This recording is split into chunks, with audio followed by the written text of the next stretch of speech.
Hi, it's Susan at Seaside Stitches and welcome so much to my channel. I'm so pleased to have you along with me. I'm so grateful that people are watching and subscribing, and it's a privilege. It feels a privilege to have you with me. There's so many other choices, and thank you ever so much for choosing mine today. Yes, so this is my Friday sews. It's ages since I've done a Friday sews. I think I did one something like the 23rd of March. This is my Friday sews for the 27th of June. I nearly said July then, but we're not that far on.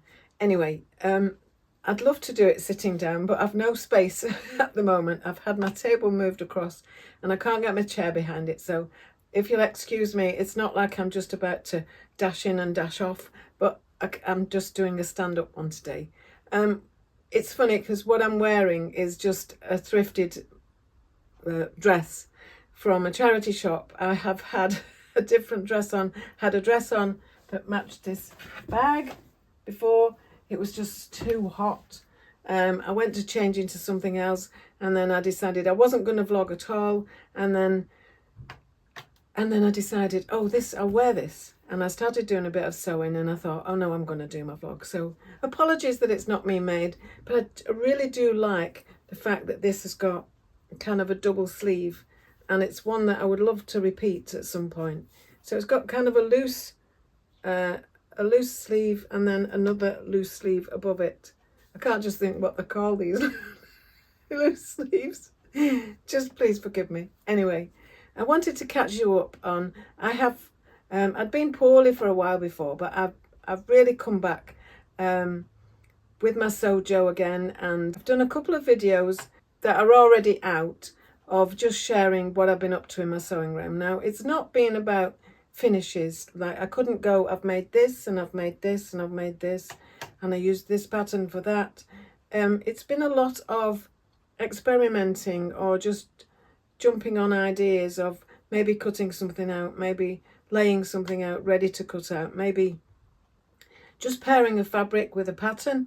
You know, it goes, it's kind of, but I've really enjoyed the inspiration side of things and the energy that I've had to mix things up a bit. And it's a pattern I've been going to make for quite a while, but I knew that the bodice, when I've seen it on other people, I've seen that the bodice is quite flat over the bust.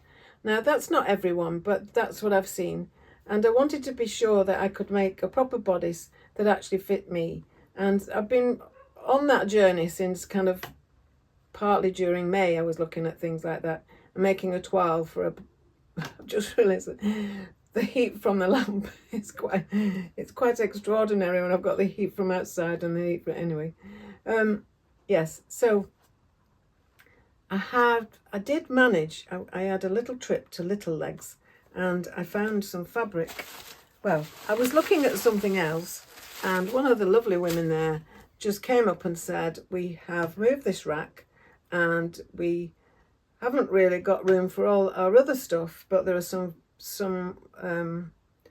bolts of cotton fabric that we've reduced quite considerably. So I think she just thought I'd have gone, oh, okay, and then carried on what I was doing.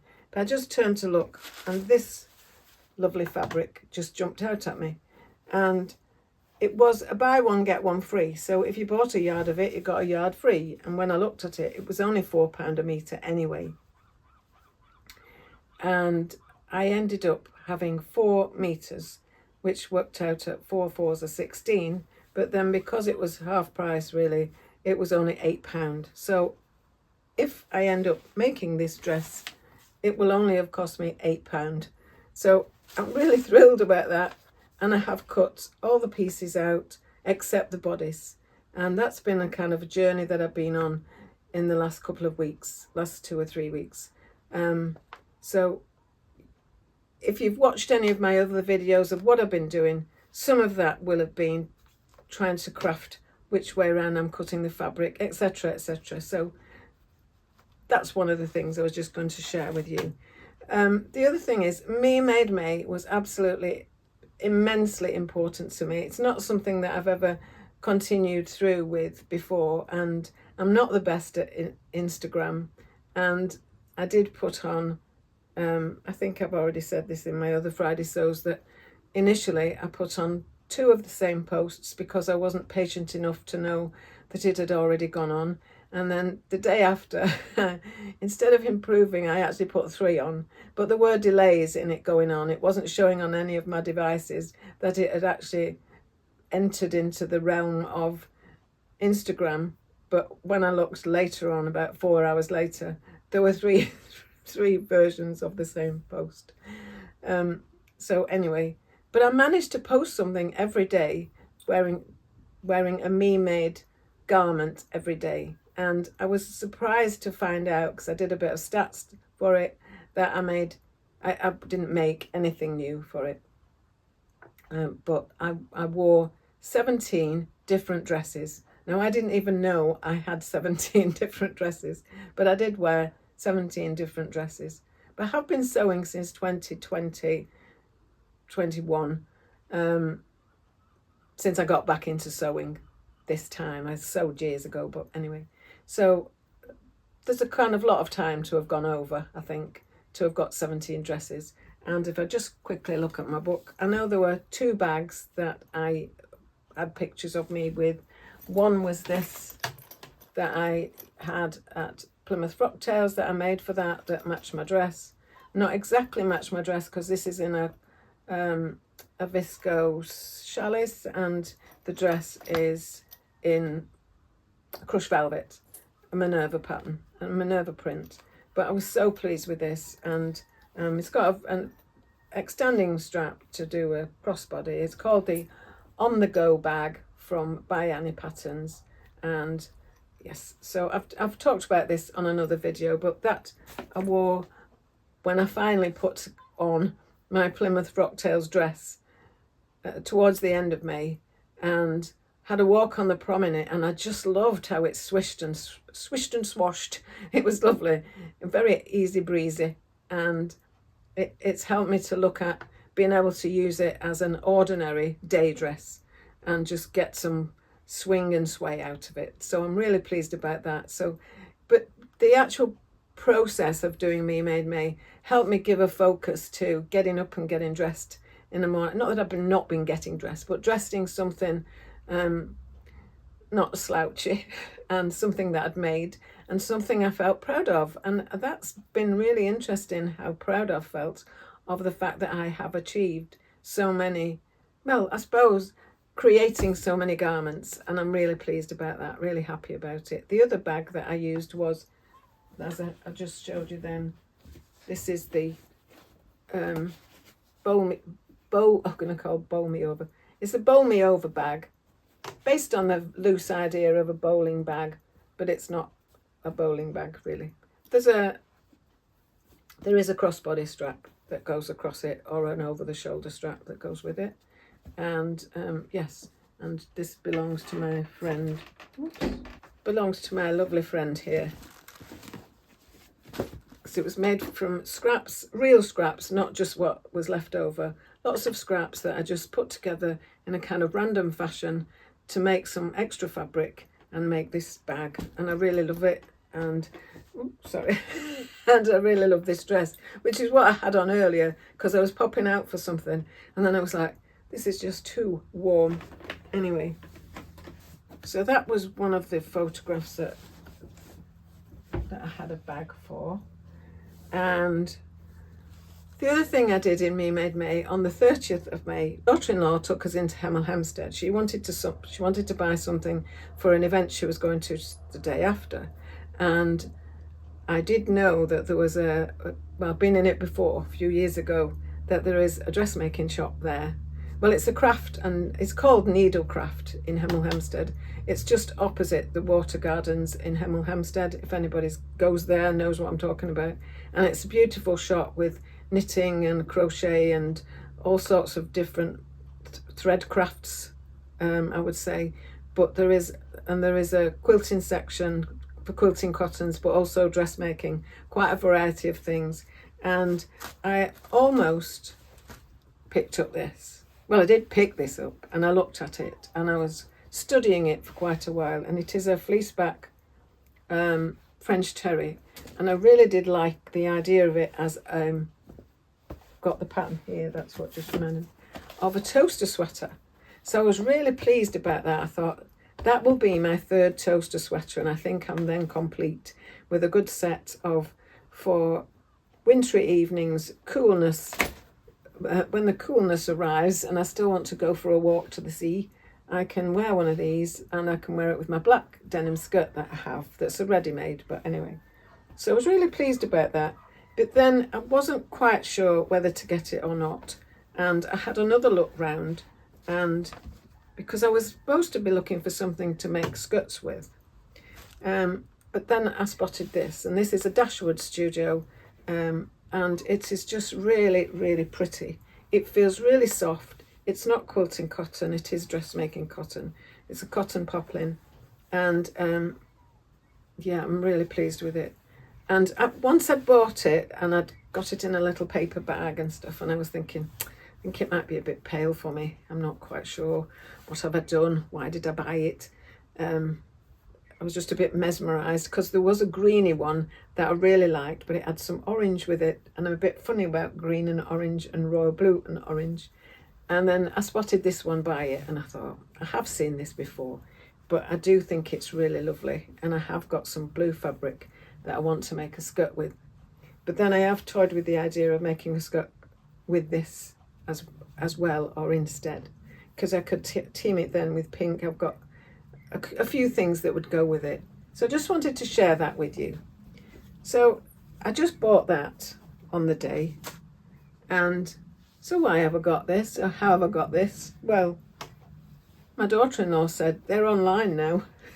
And so when I got back and I checked, that was another thing that was delaying me in making the decision. Didn't quite know how much I needed. I couldn't remember for the Sew House 7 toaster sweater, because I'd already got the fabrics in for those. So I just used what I had from that, and it didn't really matter because I'd already got the fabric. So anyway, when I came back, I checked the measurements and realised that I can get away with 1.5 meters and probably have a bit left. So I did buy it, and I have moved it from place to place with the pattern on it, waiting for my attention. And then when I tried to lay it out, I tested the stretch. I tested the stretch requirements on the back, and it doesn't have enough stretch. And even if I turn it sideways, which is what it said on on the other two, I turned those sideways to get the bigger stretch, but it's still not very stretchy. So I'm going to weigh up whether or not I will risk it, because to me it felt like that's just the thing for it. But there is something else that's a possibility for me with that, so kind of watch this space. So that is the fabric that I bought in May, and I haven't been buying fabric or patterns for quite a while because I have been trying to use what I have. Okay, so the other thing that I have been making is a Westcliff dress. Now I don't have it here to show you, but it was from this fabric. And this time when I did this Westcliff dress, I had never noticed before but the pattern pieces, several of the pattern pieces had the grain line going across, going down. I hadn't noticed that when I did it last time, but when I did it last time, I did it in a one-way fabric. So I mustn't have altered the grain at all, but some of it wanted you to do like the bodice across grain, some excuse me, the skirt was along the grain. It really kind of made me, I can understand it was to get the best stretch out of it, and it doesn't look wrong in any way. Fortunately, the pattern is so busy and so kind of bright and sheering all over the place anyway, quite random, that it didn't really affect anything that, by having it sideways or whatever. But I did what I did last time, which was not stretch the band enough. That, I don't know if you're aware of the Westcliff dress, I will just pop a picture in, but the Westcliff dress has just like a neckband, and down each kind of, I'll say triangle, but they're not full triangles, are they? But they come down like that and then join at this side seam. but I was absolutely certain that I'd stretched it enough, and so certain I was that I actually overlocked the band to the bodice, and then I realised that there wasn't that much give in it to just to get the look that you were meant to get, really. And I thought, so I sat one afternoon, and I took all one side off from what would be up here to up at the back of the neck. I didn't undo the overlocking stitches, but I did undo all the very small zigzag stitches up one side. And then I thought, and I took it downstairs to carry on doing it down the other side. And then I thought, no, I'm not doing that. It's too much work, and also it will be fine as it is. This is one of those where I don't like the finished is better than perfect. And I understand how people talk about that in quilts and things, but finished is not better than perfect if it isn't what you want. So I assessed it, and I worked out that if I only had the crossover just kind of a couple of inches away from each side, it didn't do anything wrong. It was just a little bit higher up at the front. And actually I really like it. So I will put some pictures of it in before I put the sleeves in, unless I can find time to put some pictures in where it has got the sleeves in. Okay, so I don't know if I'm darting about or not. I think I didn't have a lot to tell you about catching up with things. I didn't do a makes or a plans video for May. Excuse me. What I did was just kind of a diary through May. So I didn't do in my diary everything I made, everything I wore in May. That was on Instagram. But I just referenced it as I did. I did an overview really of May. But also during May, I did some little videos of laying some fabric out, or deciding I was doing this, or finishing this bag, because I cut both bags out in February. I did finish this one. This one was already cut out, but I hadn't made it. So I did make it through May. I cut it out when I cut this one out in February, and I made this during May. Oops. So it's a usual open wide bag, because it opens wide, and it's a brother or sister for this one. I chose to mix it up with the yellows, different zips, different coordinating net mesh, and all of what do you call it, fold over elastic. I won't open that one, it's full of stuff because we're going away or have just come back. I don't know which will have done by the time I've spoken to you. Okay, so I just want to say I really appreciate you being there. Thank you ever so much. And thank you to everyone who inspires me to make these vlogs, and thank you to everyone who watches. That's really great of you. I'm really appreciative. So I think that's all I want to say for now. I didn't go through my full stats, which were also that I wore 2 skirts in Me Made May, a Sadie and an encore skirt that I'd made. I also wore a ready-to-wear skirt a couple of times. I wore 3 cardies. One was my pink Harper cardigan, and my shawl collar. It's a McCall's. Here it is. It's called McCall's 7254. There it is. So I wore that on one of the occasions. It's a purple one. I really like that, and I did consider getting some fabric to make another one of those. And my Harper cardigan, which is just a cropped one in a floral cotton jersey that was from Andrea Beyond the Pink Door several years ago, in organic cotton jersey. And my yellow Harper cardigan that I did wear, the long one that I did wear for Plymouth Frocktails as an evening coat. So if I do get chance, I'll pop in pictures of those, what I've mentioned. If you're wanting to see what they are, then they're going to be on the video that just overviews me made May. I hope that makes sense. I wore 11 different tops and 3 cardis and 2 skirts, so that was it. So anyway, I've no idea how long I've talked for. Yeah, I just hope you're getting some sewing done. I hope you're having a good time. I hope you've had a good week, and I'd love to see you again sometime. And I really, really want to thank Jen from Today in Jen's Sewing Room, because Jen set up this hashtag quite a number of years ago now, and it's just amazing that everyone can just hit that hashtag and find someone that they want to watch. And aren't we lucky? So thank you, Jen. Thank you, everyone who's watching. Thank you, Seagulls, for accompanying me from the northwest coast of England. And that's me for now. Okay. Bye for now. Susan at Seaside Stitches. Woo! Susan at Seaside Stitches, waving goodbye to you. Okay. See you in a bit. Bye for now.